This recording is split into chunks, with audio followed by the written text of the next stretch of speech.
Na aula de hoje, a gente vai falar um pouco sobre a regulação respiratória.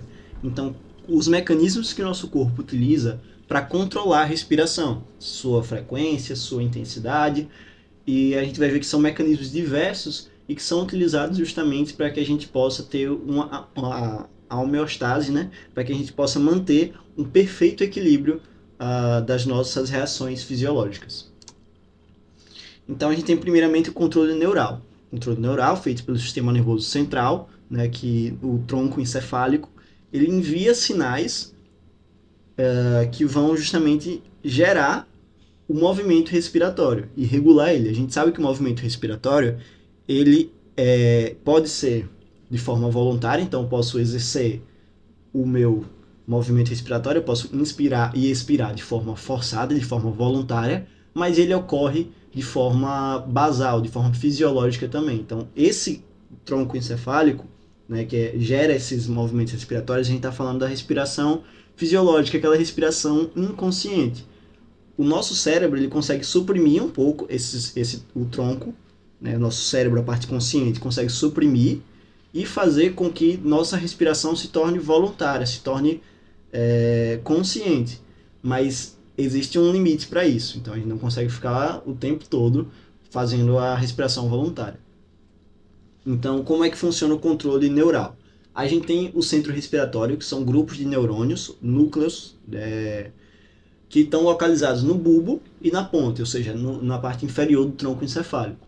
A gente tem o grupo respiratório dorsal, que a gente vai chamar de RD, o grupo respiratório ventral, GRV, que ambos estão localizados no bulbo, então mais inferior, e a gente tem o centro pneumotáxico, que fica localizado na ponta. A gente tem também outras estruturas, como o centro apnêutico, mas esses três são os principais que a gente vai estudar aqui para poder entender o controle neural da respiração. Então vamos falar primeiro do grupo respiratório dorsal. Como o próprio nome diz, ele fica mais posterior, lá na região do bulbo. Ele gera potenciais inspiratórios rítmicos, ou seja, ele tem uma sequência de disparos, ele vai enviando sinais de forma rítmica. E ele é responsável pelo ritmo respiratório normal. Então a respiração normal ela tem o seu ritmo, a sua frequência respiratória. E ela segue um padrão. Quem gera esse padrão, quem fala, você vai respirar assim, é o grupo respiratório dorsal. Ele funciona principalmente em situações fisiológicas, onde eu não estou tendo esforço, onde eu não estou tendo emoções fortes, onde eu não estou tendo nenhum risco à vida. Então ele cria um sinal inspiratório em rampa, ele leva o sinal para os músculos respiratórios fazerem a inspiração, e lembra que a expiração normal, fisiológica, ela é um processo passivo, então ele não gera sinal expiratório. Ele gera sinal inspiratório, que a gente vai ver já já, e depois ele para. O centro pneumotáxico é esse justamente que vai parar, ele vai interromper a ação do grupo respiratório dorsal, então eu tenho a inspiração e ele para. Quando o centro pneumotáxico para, quando ele inibe o grupo respiratório dorsal, é aí que começa a expiração. Os meus músculos relaxam e geram a expiração, que é um processo passivo. Então ele se utiliza da inibição do grupo respiratório dorsal para finalizar o processo ativo da inspiração e iniciar a expiração, que é passiva. Já o grupo respiratório ventral, ele tem a função tanto inspiratória quanto expiratória. Porém, ele não está ativo na respiração normal. Quando é que ele vai funcionar? Quando eu preciso do aumento da ventilação. Então, quando eu tenho um esforço físico, quando eu estou numa situação de luta ou fuga, aí que ele entra. Ou seja, o grupo respiratório ventral, ele vai estar muito pouco atuante ou não atuante durante a respiração normal. Ele só vai vir quando eu precisar de mais ar, quando eu precisar fazer um processo de respiração mais intenso. Aqui a gente tem uma imagem, né, que a gente mostra os grupos respiratórios. Então a gente tem aqui o centro pneumotáxico na ponte, aqui é a ponte, o centro pneumotáxico, que a função dele é inibir o grupo respiratório dorsal. Aqui a gente tem um grupo respiratório dorsal, que a função dele é de inspiração, ele vai levar os sinais lá para os músculos da inspiração. E o grupo respiratório ventral, que ele atua tanto na expiração quanto na inspiração. E ele vai funcionar quando apenas em situação de esforço respiratório. Então aqui a gente tem esse gráfico que eu fiz do volume pelo tempo. Então na inspiração, aqui é a respiração normal. Na inspiração, quem é que leva o estímulo? O grupo respiratório dorsal. O grupo respiratório dorsal ele está levando o estímulo da inspiração. onde o meu volume vai aumentar. Quando eu chego no pico aqui, o meu centro pneumotáxico ele age para parar o grupo respiratório dorsal. E aí eu levo a expiração. Inspiração pelo grupo respiratório dorsal, pneumotáxico inibe, para, e aí vem a expiração. E é assim que gera o nosso processo do ritmo respiratório. Perceba que, se o meu centro pneumotáxico ele age antecipadamente, ele age cedo, ele age de forma mais rápida, eu pararia a inspiração antes. Iniciaria já a expiração. E aí o processo ia começar de novo. Ou seja, quando eu tenho uma hiperativação do centro pneumotáxico, eu aumento a frequência respiratória. Quando o centro pneumotáxico, demora mais para se ativar, eu diminuo a frequência respiratória. Isso leva a uma redução do ritmo. Então, percebam que o centro pneumotáxico ele pode controlar, ele é o principal fator que controla a frequência respiratória. Mas o grupo respiratório dorsal ele vai modular essa angulação da rampa para ter uma inspiração mais profunda, mais forte, uma inspiração mais superficial, mais fraca. E a gente tem aqui o reflexo de, eu não sei pronunciar isso, mas está aqui escrito, que é o estiramento das estruturas pulmonares, ou seja, aquelas estruturas que estão lá dentro do pulmão. Quando eu estico elas levam a um sinal aferente que vai gerar o reflexo de eu interromper a respiração. Por que isso? Porque se eu estou estirando muito, é porque ali é o meu limite da inspiração, então eu não posso inspirar mais que aquilo. E ele leva esse reflexo e a respiração cessa. É assim que a gente tem um controle do limite do processo inspiratório.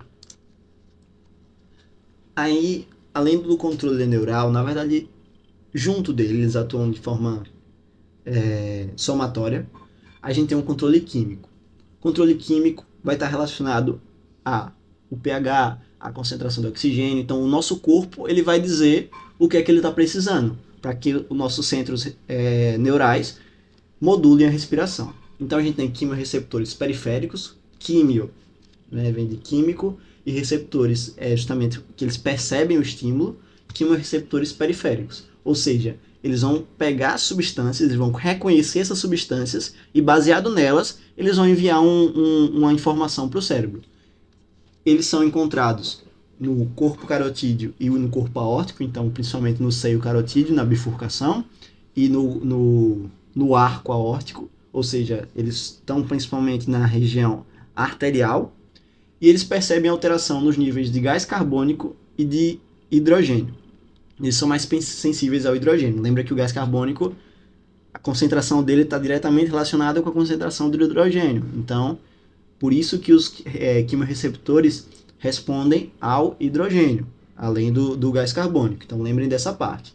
Ou seja, baseado na concentração de gás carbônico, na concentração de hidrogênio, esse quimiorreceptor ele vai dizer, eu estou precisando aumentar a frequência respiratória, ou eu estou precisando diminuir a frequência respiratória.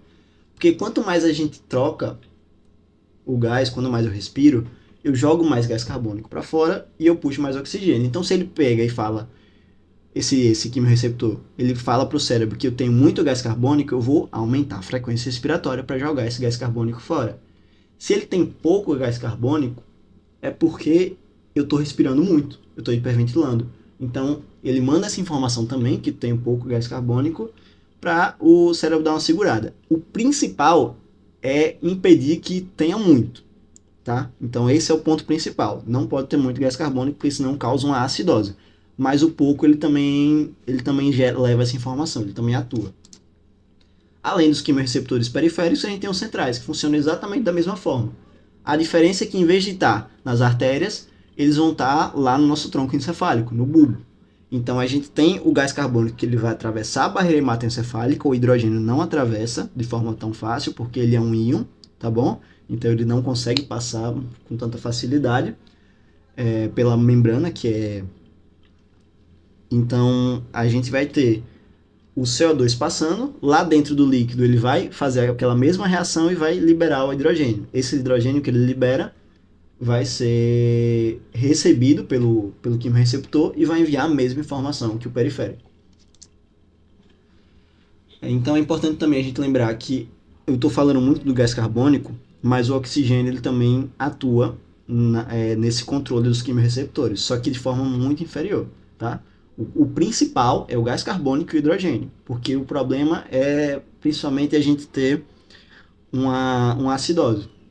O oxigênio ele vai ser meio que por tabela. Então, baseado na concentração de gás carbônico, eu tenho uma ideia de qual é a minha concentração de oxigênio, ok?